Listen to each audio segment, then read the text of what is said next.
होते नहीं।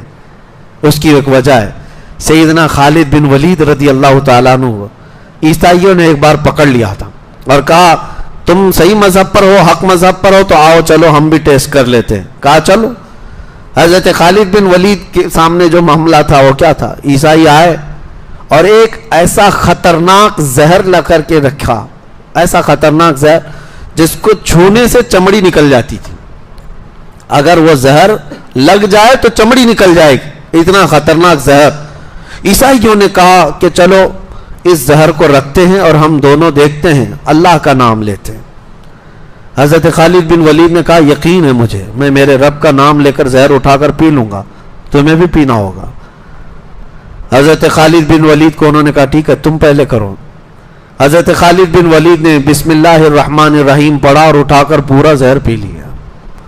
वो घबरा कर भागने लगे, कहा कि ये कौन इंसान है क्या?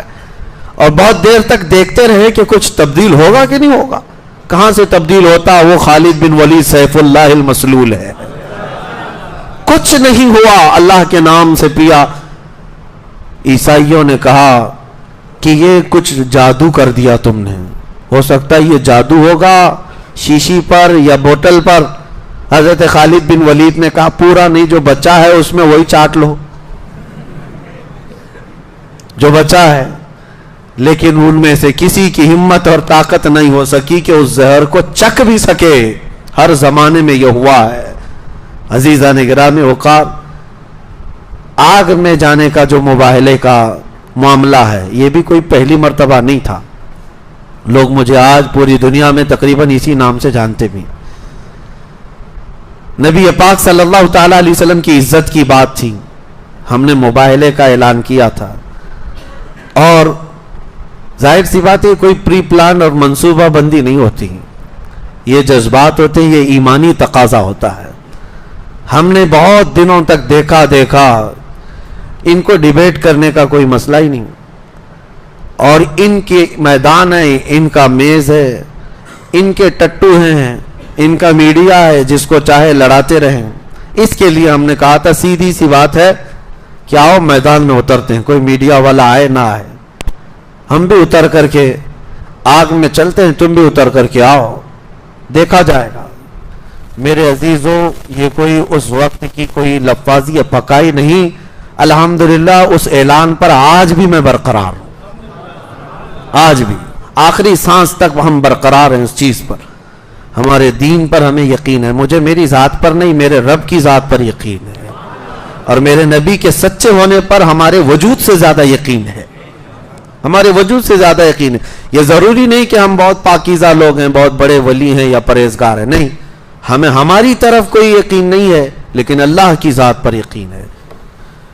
यह पहली मर्तबा नहीं, सरकार मुफ्ती आजम हिंद रहमतुल्लाह ताला अलैह के जमाने में भी इस तरह का मामला पेश आया। और एक बड़े बुजुर्ग हैं अबू मुस्लिम खुल्लानी, उनके जमाने में भी ऐसा मामला पेश आया आग में उतरने का, और वो उतर करके भी दिखाए। हजरत मुफ्ती आजम हिंद रहमतुल्लाह ताला अलैह के ज़माने में शुद्धिकरण एक तहरीक चल रही थी, घर वापसी, बहुत सारे लोगों को मुर्तद बना रहे थे लोग।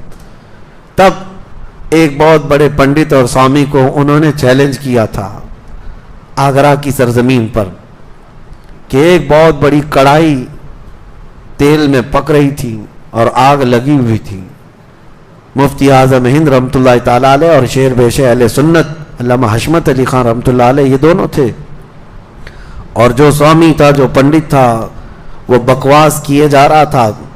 तो आपने उससे कहा कि अगर तू अपनी तमाम बातों पर सच्चा है तो आजा इस कढ़ाई में कूद जाते हैं। ये गर्म खौलता हुआ तेल है, ये आग लगी हुई है। उसने सोचा कि ये मजाक में कह रहा है मौलवी। फिर उन्होंने कहा, खींच करके जब करीब लाया तो थर थर कांपने लग गया। कहा क्या हकीकत में करेगा ये? यही मामला सुल्तानुल हिंद गरीब नवाज की बारगाह में भी है, आपके साथ भी हुआ।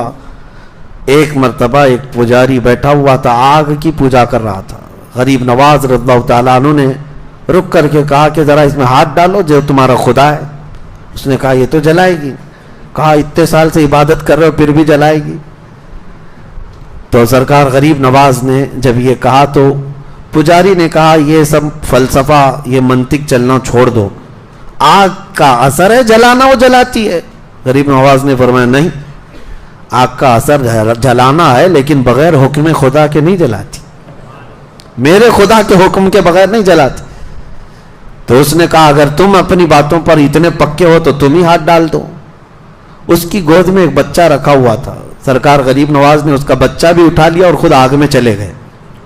बहुत बड़ी आग थी वो, और ऐसे चले गए अंदर।